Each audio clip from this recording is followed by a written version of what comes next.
Rusia dituding melakukan penjarahan pada rumah-rumah kosong milik penduduk di Kherson. Tak hanya menjara, para tentara Rusia disebut juga menyamar sebagai warga sipil untuk mempersiapkan pertempuran. Untuk diketahui sebelumnya, Rusia memerintahkan warga sipil Kherson untuk segera keluar dari wilayah tersebut. Hal itu dilakukan demi mengantisipasi jatuhnya korban menyusul serangan balasan dari pasukan Ukraina. Diketahui Kiev sedang berusaha merebut kembali kota di selatan Ukraina itu dari tangan pendudukan Kremlin.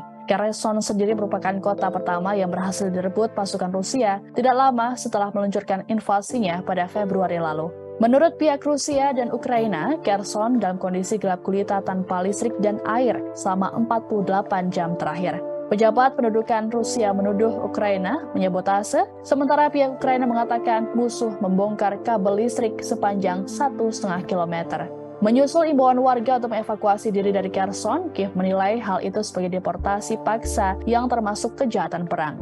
Di sisi lain, Moskow mengaku meminta penduduk pergi dari sana demi keselamatan. Kherson berada di satu-satunya kantong wilayah yang dikuasai Rusia di tepi barat Sungai Dnipro yang membelah Ukraina.